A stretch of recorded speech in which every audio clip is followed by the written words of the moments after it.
Welcome to the Louchen Brothers podcast. This show is hosted by Brian Louchen and Kevin Louchen. And we are bros who talk about nerd stuff. Well, we got an exciting episode for everybody today. We're going to be breaking down some Predator Badlands. This is going to be a great episode to talk. Let's kind of get into it, Kev. All right, as we've done before, we'll go ahead and I'll start and get into this story and the plot. In general, you got this young Predator, like, fighting with his family, like, oh my god, my brother's being mean to me. Oh, my dad, he hates me. No, not like that. But, there's a lot of this kind of tribalism that's with the Predators, if you ever seen a lot of them. And then, it goes off, distance, fight this thing, come back. Okay, I'm a hero in a sense, right? No. But in general, I like the story. I thought it was super creative. Like, I think there is a tribal element to Predators that you really we haven't seen. We knew, right? If you have any history watching the other ones, you knew. But to see the arc of where he leaves his family forcefully, right? He was going to die. Gets shot, put it into space, falls on this land, wants to come home, this, like, in essence, in his mind, like a hero, killing this thing that, like, nobody's been able to, but then he ends up saving it in another one and still going home and kind of fights off his demons, in essence, his dad, and kind of, like, turns into in essence, like a real badass. Yeah, I mean, it got me hooked just with the opening scene, Kev. You ain't lying. With Najor, I think the dad's name is Najor, as far as that. And seeing the dynamic as far as the older bro and basically saying, like, how, the youngest is the weakest type of dynamic. The younger brother that's always getting bullied and stuff like that. And just that opening scene and basically how Quay, the older bro, basically kind of passes on, like, do well, and, like, that opening scene was so dope. I think, there's, amongst a lot of things, there's a lot of family elements in the Predators. Tribal, union, like, they are all about the strength and power and brutality of it all. And to me, that's a simplistic view that we have as a society, but, like, it's their strength, right? You curl the herd, or you take out the weak link, because the weak link is what sets you apart. It kind of takes you down, right? That their idea is not just take it out as in, they stay at home. They're like, no, murder that thing. I am not living with this little piece of shit that's gonna make our culture even worse. That's the mentality. And it's like, to see, like, the brother, like, that's the crazy thing, is even though they're all family, it's the brother who actually saves the Kauai, saves Dur, or Deck, what's his name? Dur. Yeah, Deck. No, Deck is saved essentially by his brother, because he was dead to rights by what's the dad? Najor, yeah. Well, I'm not going to say that. The dad. He was saved by the dad, like, or saved from the dad, and he literally gave himself up, which, to be fair, honor and sacrifice is actually a huge element to me in tribal communities, except that's not how that was looked. It means you're protecting the weak. So you can see there's, even amongst this kind of brutal lifestyle, there are elements of, like, I guess, more human emotions we can connect with, which is something that we haven't seen any element of Predator, not really to this degree. So the fact that he's, going through that, I think that's such a huge scene, because it goes ahead and circles to the end, where not only did Deck want to come back home and show this proof that he's a survivor, that he's a man, he's tough, like, he wants to be beyond that. Now, but you see through the character transition, he can't do that in the same element, because he took the thing that he was supposed to kill, he brought it home with him. So he couldn't do it. And he realizes that the callus, that sort of animal, that beast, and even the android towards the end, that is more like a family, like a unit to him than his father is. And that's a huge element. Like, I don't think people even normally think of that. I think that's something that you have to take the time and really realize, like go through something like what she did to through that whole experience to realize, oh, fuck this dude, that's my dad. Like, yeah, he wanted to really prove it to his dad. Yeah, as far as that I'm not weak. Like, yeah, he's young and he hasn't made the best decision. I loved throwing those like flashback scenes with his brother with the training too. That was such a great storytelling. I don't think that was a flashback. I think that was the first scene you see, like him training, and his dad is, and then that's when he's like, oh, he's not, and his dad's like, oh, he's not up to par. He didn't pass he got a B-. Fuck this kid. No, but at the end, he goes from wanting to prove him that he is tough enough to fuck that, I'll fuck you up, I'm good enough, and he does. So it's like he wasn't trying, I don't think originally, he wasn't thinking he's going to come back and kill his dad, but I think by the end of it, he's like, you know what?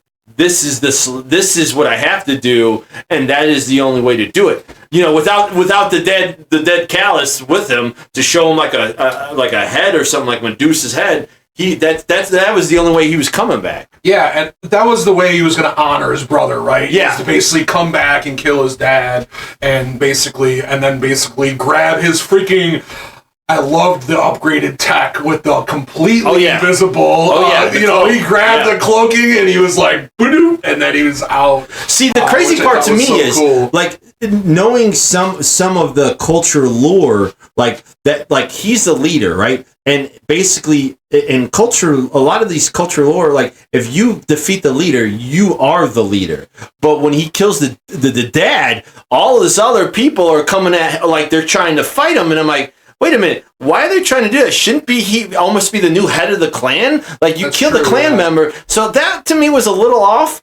The mom coming through the ship, Mama don't play that. Like, she's coming like, she's coming to bring home and just beating them with a whip kind of thing. But it's like, I was like, I don't know, like, to me, that's an element I don't know. Is like, is the mother supposed to be more feared? I thought the father was supposed to be more feared in this culture. But that, hey, maybe it's just like it was just a means of his fight with his parents wasn't over. Maybe that's as simple as what it was when you saw the ship coming, and he's like, okay. I'm just surprised. Like, there's also like, if there's that many predators, and he was really going to pick a fight with that, to just be them three feels like it wouldn't exactly line up, even with we'll call it a teen Callus, right? Because it wasn't full grown, but it wasn't as little when he first left. I don't know. But either way, there's obviously a lot of things they can tear off and keep going with and roll with. But in general, that story, that growth, was actually really cool to see from a Predator's perspective. Yeah, I loved that. Similar to kind of like in the Avatar, where Jake Sully has to get the big beast, basically, that's like so legendary. It was kind of like the same aspect in Predator Badlands, where he gets yeeted basically to another planet, and then he uses the android, Thea, as a tool. He calls her a tool, basically. And uses as a tool. And, she ends up basically, her mission is basically against him the entire time, essentially, which he doesn't know. And so he basically, she, betrays him, but then realizes like... Well, it's like you could tell she knew what the end result was, though. Yeah. She knew like, oh, you're not going to like this. But it's like she doesn't have that same programming that her sister Tessa does, and so she's more like a good-spirited version. And that's the element that was really cool, because she even had to develop and realize that her sister Tessa is actually the problem. So that's why I actually really like the character arc of Thea too, But not to go too far into character yet, but I think the character arc just the storyline, plot, and everything, it showed a huge insight of the actual development of the Predator we haven't seen, or the Yaktya. That's that's such a weird spelling. Yeah. I can't speak. So Yaktya, and just to see, there's just so much lore that we haven't seen. You've seen in previous movies, like little snippets. Like there's Predator homeworlds we haven't seen. Like this was the first in little insert of where we've seen anything of that, of a homeworld. Even later on when Deck is in the ship and he's getting more of the weapons and stuff like that. Like there's so much there. I'm glad they're only introducing little bits here and there because it's just so much more they can do. So, but it does introduce, as much as I was enjoying it, I am slightly worried, and I think we've even had a previous conversation about this.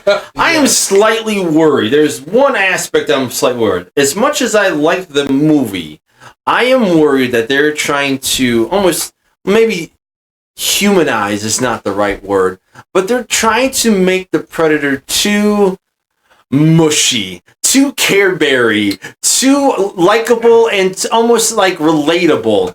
And I don't think we should be doing that. I think you put it to me, Kevin, and they were making him more like an anti-hero.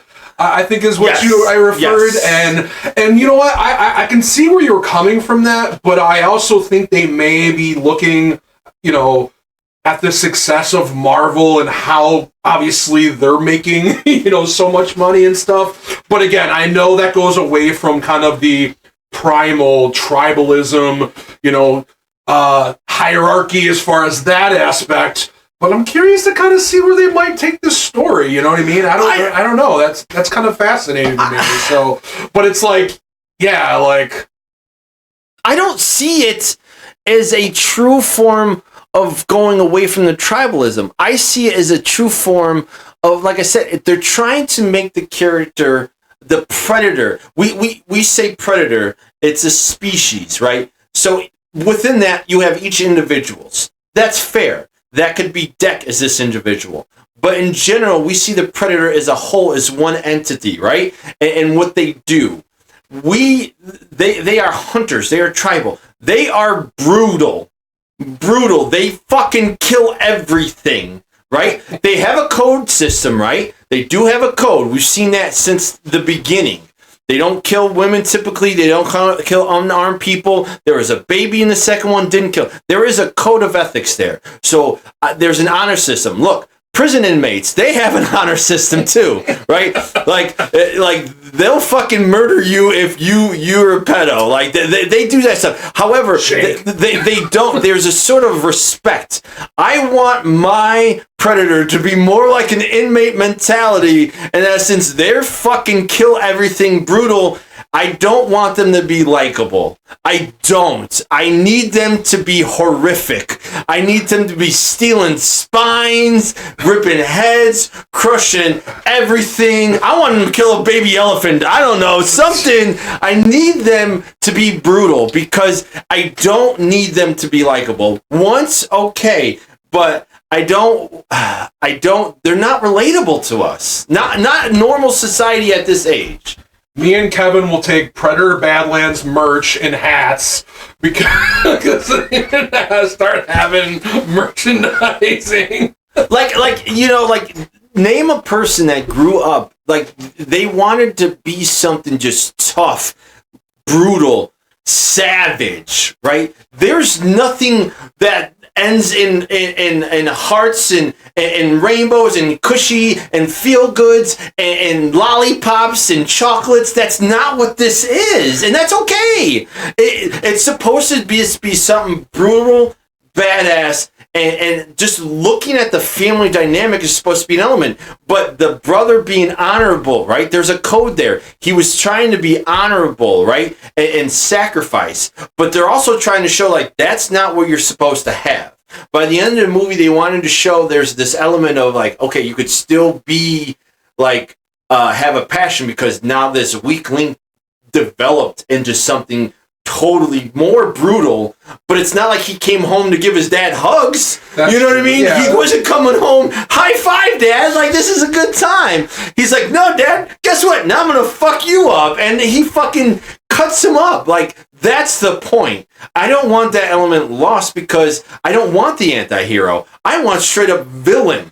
That's what I want. Yeah, I mean, they're primal hunters, and it's all about the hunts to them, but like you said, they kind of go more into the honor aspect of things in a different sense, which I did like that part of the actual story, and basically redeeming himself, but also showing his brother, like, I'll carry basically things on. So. Yeah, even with that, like, so there's not elements, like, if you really are a Predator fan, like, you go back and you think about, like, AVP, right? There's an element of which that's there. So, not that I'm trying to go too far away from it, but look, there are things that they could still do, right? They haven't really showed predators hunting together. Not really. Not in a scene. Other than the AVP, there's one scene like I definitely... Like yes. Pack? Okay. I think that would be badass. But what, you think they're going to be nice to people? They're going to murder the shit out of them. That's the point, right? They haven't... They did show scenes of, like, handing the gun to... in the second one, when he hands him the old pistol from the colonial era, right? Is a sign of, like, respect when they're in the spaceship and after the skulls and all that. There is an honor system there, and I'm fine with that. I thought the one in AVP where he makes the shield and the staff for the chick was a little out of place, and I still do. But in this one, you see him, because she isn't living. She's an android. She is more robotic. She is like a tool. I think they were able to get away with that. The callus is like a dog in a sense at that age, and he's like, I don't like it, but it's all right, right? Like, it's like that puppy that won't leave you alone. Or if you're not a cat person, it's like you go into anybody's house and the cat's automatically trying to get on your lap or something. Like, there's elements of that in life all over the place. So I was fine with those. It was just more like the story itself. I liked it.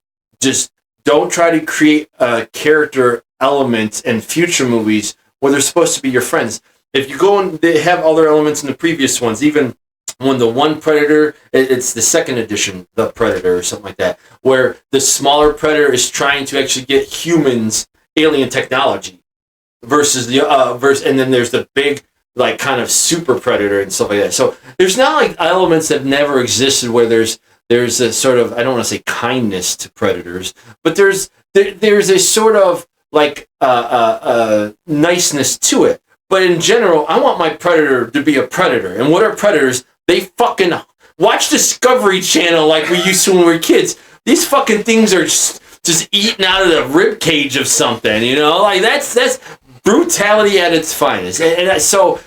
But not missing that, that's more of a fear than a huge worry in part of this movie. I'd say it is...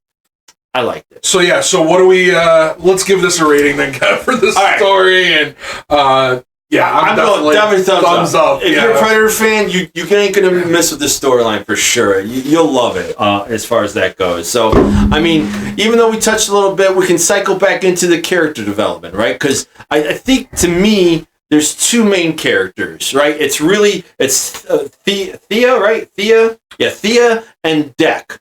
And they're kind of, even though they're separate, they kind of arc together, right? Yeah. If you think about it. And Thea, like I said, she learns the truth about her sister, but she goes from sort of a passive, kind of calm, kind of in the background character of just kind of being, was it NPC to a main character. Yeah, I definitely agree with you. And like we kind of alluded to earlier, her mission or her programming was to, search out basically this predator, Yautja? What is it? Yautja? Yeah, Yautja. The spelling is Yautja. All right, so somebody who can barely speak English, Yautja is what I'm going with. Yeah, so I think, learning from her programming and going from that to, again, gaining that human emotion, which we've seen other androids in other movies and stuff, and then kind of, like, realizing, like, oh, she's fiending so much to kind of find her sister, right? Find her sister, and then she realizes, okay, she finds her sister, and she doesn't agree with her sister, and then kind of, like, at that point, she damaged her friendship, as you could say, with Deck, and then she gets captured, basically, and then he kind of becomes that Batman, puts the Batman cape on, and then kind of saves her from that cage and basically like, let's go do business. So. Well, I think what happened is, I think Thea knew from the start what was going to happen. You knew, that's why she was reluctant and worried about telling Deck, right?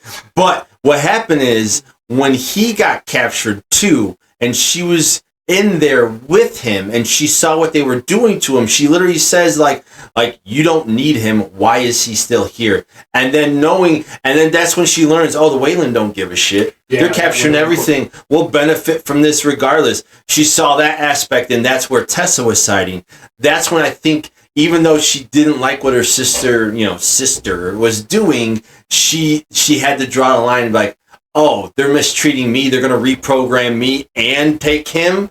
Like, I think she was willing to even sacrifice herself in a sense, but knowing that they're going to, do that to him, and she was already left for kind of what she felt like, in pieces, already, that Deck actually, did what he did. I think it was just an element that shows, hey, this is when she turned the table and realized, as much as she is a thing, she feels like a being. And even though Deck kind of mistreated her, like, was starting to, like, be thankful, like, that's when this, even though a tool was, a helpful tool, right? You can have a hammer, but if you don't know how to use a hammer, it's going to, you're going to be fucking an idiot with it, right? You're going to break shit, right? So I think what happens is he finally realizes how to use her, and then she realizes that this is beneficial. And I think it just ends up pairing out well.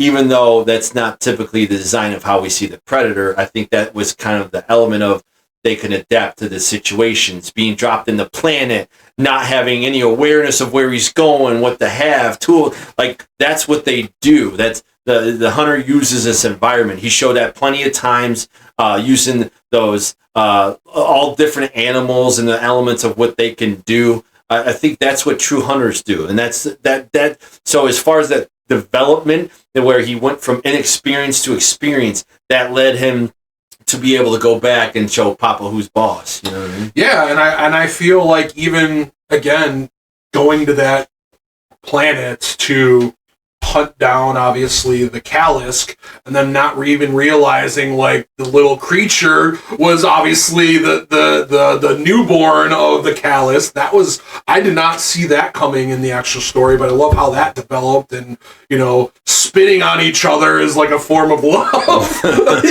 so like, maybe I should start doing that. That's Ace Ventura too, if you remember. Oh my god, yeah, that's Bumblebee Tuna. But no, I liked how that basically kind of changed his mentality too, because it was such a big thing to hunt this legendary creature, which he fights this thing and it's got like no immunity to everything, so he couldn't do anything to it. So. And you could see that was the great thing, is you could see why it killed everything. But as much as I was a little like with the baby Callisk, I was like, all right, this thing is like almost too cute to be hanging around. Like, it's like an ugly dog. Sometimes you're kind of like, all right, come and sit on my lap, I'm okay. No, like, so it was fine, and like, but like that's what I meant by the element of trying to make it too anti-hero. To like, there's like, it felt too good. I don't want to have good feelings. I want to have bad feelings. Like, this is gonna kill me. Like, but like, like I said, this is in that element. If that's going to be kind of one-off, that's fine. And I knew when I saw the baby Callisk and then I saw the adult, I knew right away. I was like, oh, that's the baby. I knew right away. Connection. As soon as I saw the big one, I'm like, oh, that's just a mini version. I knew it right away. And now I started trying to think, I'm like, how's it going to know not to kill the Predator Deck? And I'm like, oh, you know what? I bet it should. I was thinking of maybe a spit or a smell or something like that. I was like, I didn't know how, but that's when I kind of realized it. And then so I was like, okay, that's an element I'm okay with. Because like I said, no different than once again, tribalism. Like, if you think about it, like going back to Age of Time, cultures, right? Different people of different ethnicities, of different areas, show up in some random thing. We've seen it in so many movies, but it's a real thing of life. Characters get out of their element. They were enemies at first, and all of a sudden, because they have this introduction, this intertwinedness, to some part of a new culture. Not only do they go from enemies, they go from friends and being supportive, and that you saw as a cool element here in AVP, as I mentioned before. So there's elements of this that can happen even in a tribal society, and I think that was cool because even as animals, right, we see the Callus as an animal, right, as a beast. It was showing that. So I think that was like I said, it was a kind of a cool turning point because even though I knew it was the adult, I didn't necessarily know what was going to happen as it did. Well, I liked how it basically, like, Radek would use Thea as a tool and, like, not wanting this creature to follow us, basically, and then it becomes like a friendship going on, realizing, like, okay, and then the whole other aspect of the friendship becoming their family, where it's like, you know, I could just leave now and not care, but you know what? It would be more epic if I can save them because they're my family. So him breaking in and, you know, again, doing that, and then going back to his dad and be like, what's up? You know, and I loved kind of like the aspects of it being kind of like, you know, the Predator with the blades, and again, the wild, wild west aspect. Like, I don't know if they watched Mandalorian before filming this or what, but like, no, I don't think the aspect of that, you know, like the showdown of like coming back to their dad, and then after killing his dad, Deck basically takes the cloaking device and just like, what's up, and he's out like with his new family. So I don't know, I loved that aspect of, okay, you killed my brother, you think I'm the weakling, and now I'm going to go find my own family. That's the story of most warrior societies. Yeah. Right? Like, it's big dog beat little dog, right? And so it was just that defining moment of, yeah, he was little dog. He was littlest dog even. And now he's come back and he's like, you know what? I'm going to be smaller than you, but I've seen some shit. I'm like, you know, I'm thickened in my skin.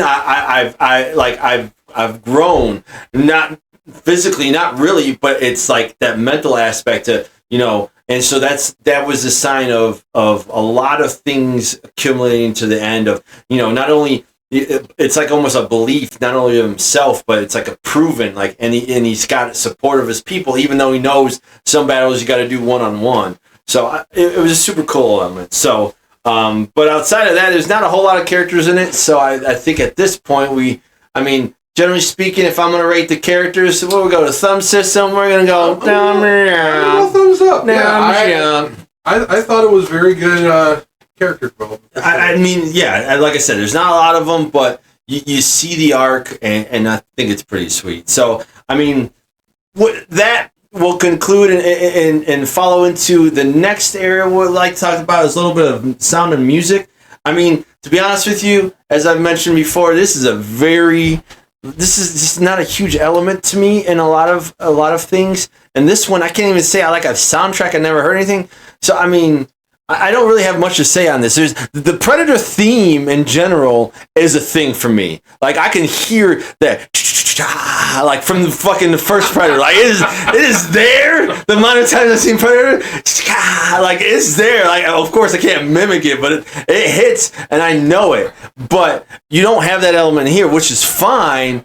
But like, you don't really have an original Predator Badlands song. You don't really have any sort of crazy, like, yeah, you hear explosions. Like, I don't know how good an explosion is going to sound. So, but in general, like, it wasn't a minus for me. Let's put it that way. It just wasn't a huge plus. Yeah, I definitely agree. Like, in some movies, television shows, video games, the sound effects, the music, you know, it adds to like the storytelling. I don't recall where it necessarily added, but it didn't take away. It was fine, but it was not something memorable where there was a song or an aspect where it kind of tied in. Like, I recall it, obviously there was, you know, drums and stuff like that for like the tribal to kind of tell that emotion at, you know, at some point, right? But like, was it memorable to the point where I'm like, oh man, that really set the tone and setting with the storytelling? You know, no, I don't remember that. So I mean, I wouldn't say it was bad by any means, but I didn't think it was epic or overblown as far as, you know, that concern. Obviously the sound effects and everything with the lasers and obviously normal. That's just So normal. so I would say it was fine. I mean, if I'm giving it a thumb rating, all right, thumb rating. Yeah, I'm going in the middle. It was fine. I think if you get the element of it was cool hearing them talk in their language. That was cool. Right? Like to hear them talk, that was cool. I mean, it was a little sad you didn't really hear the ding, ding, ding, ding, ding as they blow themselves up. You didn't hear that, which is fine. But for the most part, it is not really a huge amount. That's fine. So, but in general, we'll push on to the next element, which is obviously you hear shit, you want to watch shit, the visual effects. I mean, this is one where that's always the coolest. The Predator is always such a cool, unique, weird. I mean, let's put it. He looks like a vagina squid face. That's the character. It's like vagina weird squid face. The alien does the same thing. I don't know what's going on in the sci-fi universe. But anyways, it's that weird element. He's even got I think he's got the one broken tooth too, right? He's already got that, showing some, I've already seen some shit or whatever.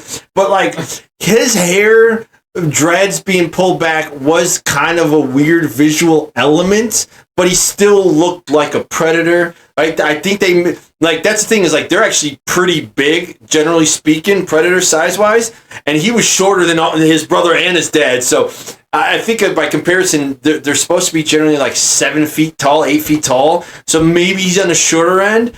But you don't get that element compared to a human. They had the android, so maybe he was the same size. I don't think that's a big aspect. I just think the visual cues, just him fighting and destroying and shooting shit and cutting shit and explosions. I mean, it was cool.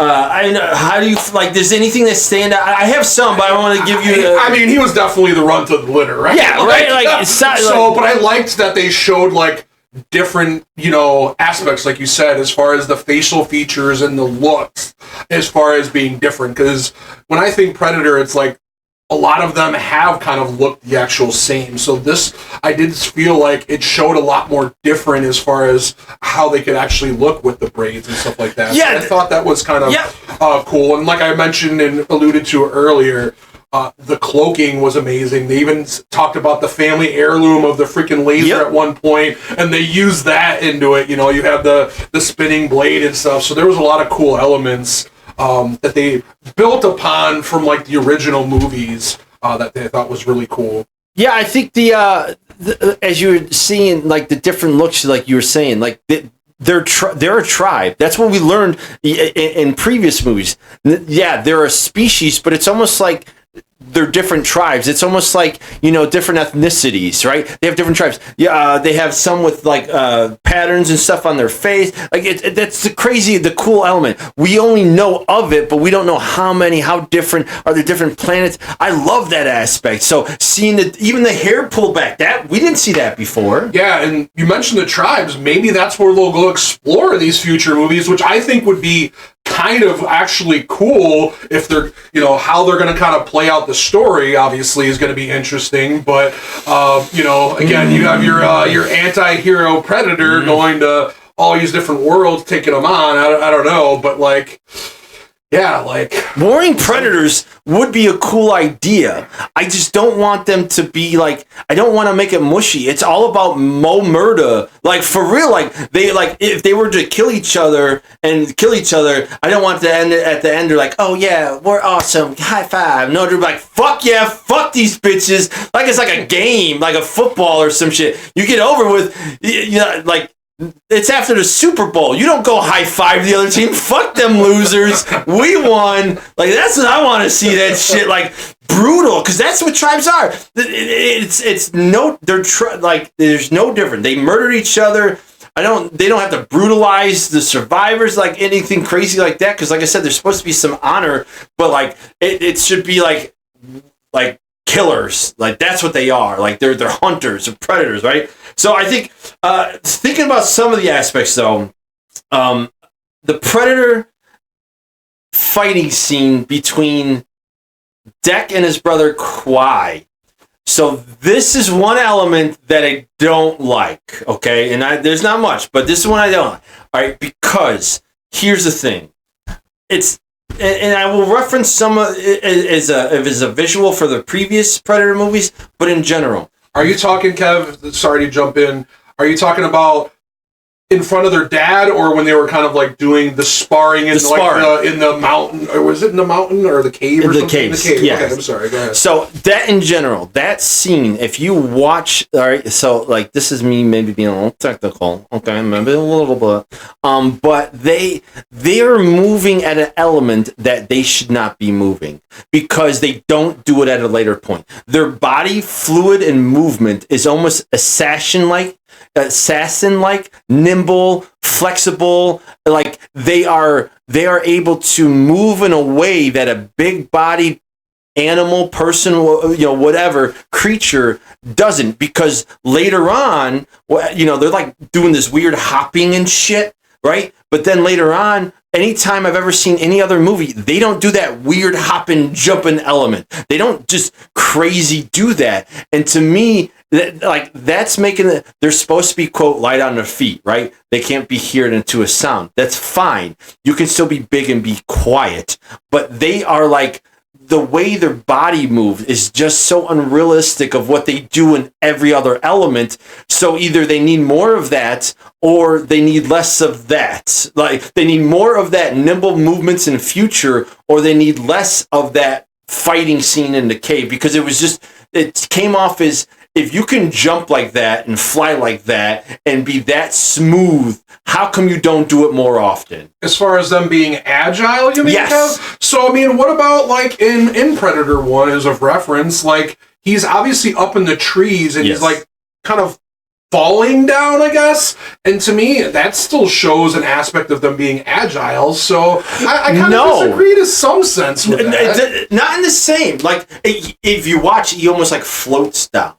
Like he's like, shh, shh. It's like literally he's falling down, right? But that has nothing to do with the body contouring and being like flexible and like being able to do yoga, right? Being quiet is not the same as that. Like Predator yoga. Some hot yogas would it be? They like it warm.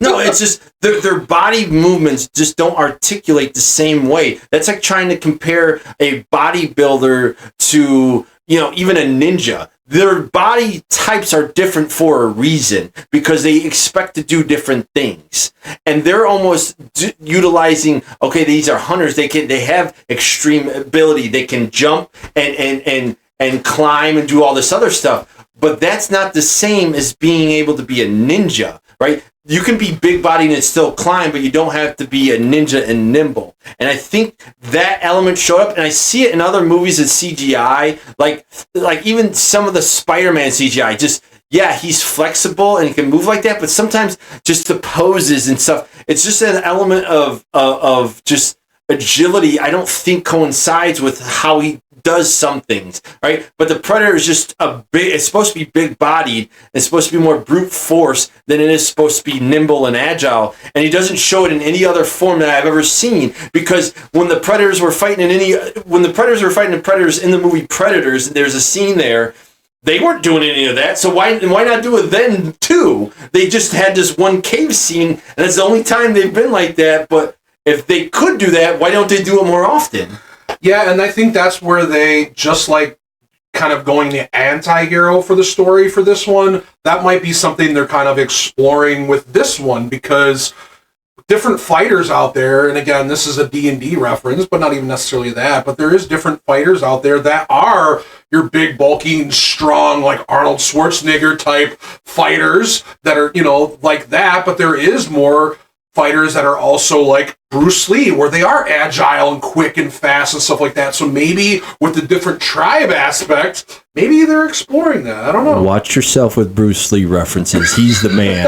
Watch yourself. I know, but my point is there's different fighting styles. There's different fighting types. So maybe, again, I don't know if it's per the tribal per se, but again, maybe they're just trying to show that Predators can kind of be built two different ways instead of just the big, bulky, slow, like, again, even like like Jedi style wise. Like you have Darth Vader, your, methodical style, and then you got your, flippy doodah Jedis, So again, like, we're getting off topic about the Star Wars, but again, maybe they're just kind of showing a different type or style, fighting style for a Predator. I don't know. That's a fair statement, but what I would say is evidence does not support that in Predator movies. That's the only concern I have. All right, because they even fight, like I said, any scenes they've fought against themselves have not shown an agility of that nature, and that's why I don't prefer it. Like hand-to-hand combat is not the same as jumping across rocks and springboarding across rocks, and like that's the element that I'm like, that was a little weird. But I mean, outside of that, like the visual, going back to actually what we're talking about, but that was a visual element, right? I don't think the visuals, they didn't do a detriment. If anything, they only added to it. The Callus was super cool, unique. It was like a weird monkey, dog, baboon, something. I thought it was super cool looking. It was unique.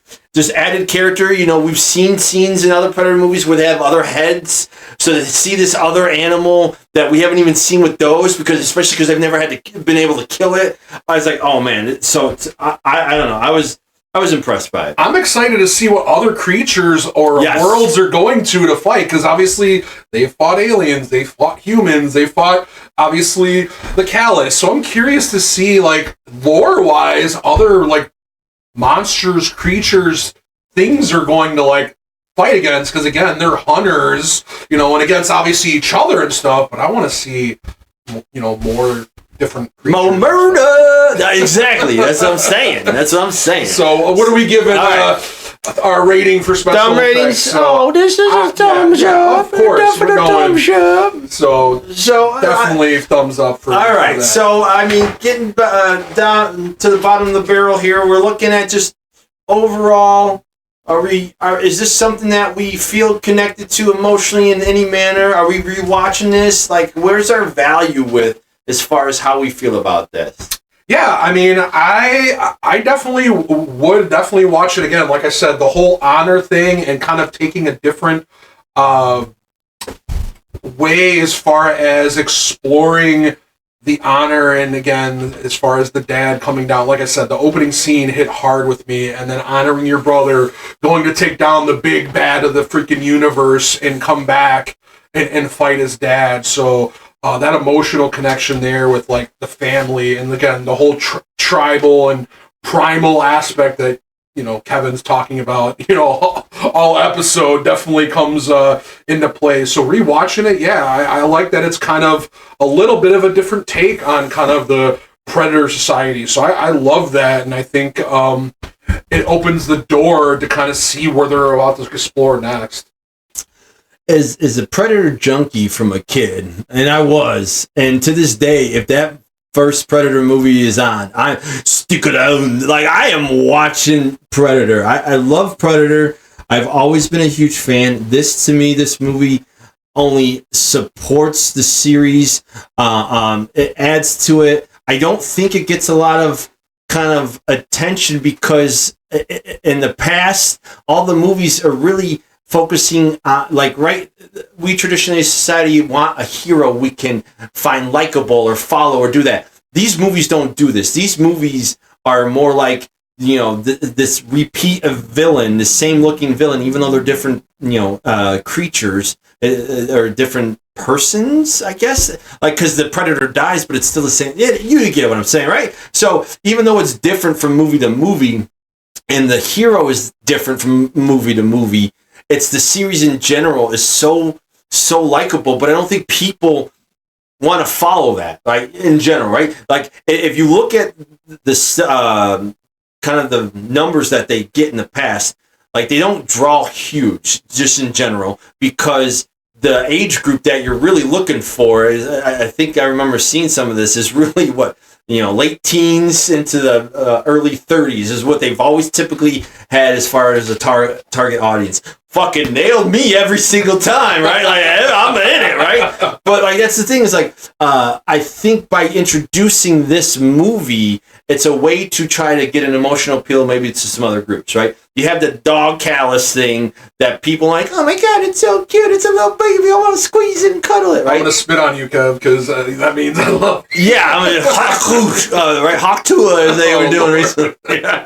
But now, like, it's a way of saying, like there's an element to try to get all these other people. But like I said, for me, as in like more of an original fan since I was a kid, fuck that. Like, Mo murder, kill these things all across. I want death. I want brutality. I want nothing alive. Even like I want to blow up from the arm pad bomb. Like, this is what I want. And so, but it's okay that this is here. I think this only adds to the Predator element. This adds lore. You get different elements with the other Predators, the homeworld. I mean, technically it was an android, but there's really not a whole lot of human element to this. So I think there's just so much going on here. It's like a vision tunnel within the universe, and it's not even really dealing with people as much as it is on the periphery. Just, Wayland sending the droids kind of rules and stuff like that. I don't know. I thought it really just added to it, and I hope if there's some young idiots like myself out there that are just attached to it, good, because I think this is going to hopefully only get more appeal for the future generations. So what we rate and rewatchability and emotional connection? Yeah. How do you not give this a thumbs up, man? Like, this across the board was a good watch. I mean, you just really can't like sci-fi or something to really not enjoy this, because I think it's got a good storyline. It's got good visuals. It's got good, well, as you said, sounds is mean, but the storyline, the arc, the characters, like, you don't have to have a lot to be great, It's so I just right on the head. I think it's a great movie, though. I think it's a great movie too. I mean, if you're not necessarily into sci-fi or Mo murder, as you say, you may not. Obviously, this may not appeal to you. But again, as far as the honor and doing what's right for, you killed my brother, now I'm going to kill you, and taking down that aspect of things, then yes, you can certainly get into the story. So. Thank you for tuning into this episode. If you've enjoyed our podcast, please support these nerds by subscribing to us. Yeah, we tell your friends. We just want to have some fun talking. Any feedback we'll take, and we won't listen to because I hate you all. Just kidding. But yeah, please follow us and give us any content you'd like us to cover, and we'll try to do that. See ya. Peace.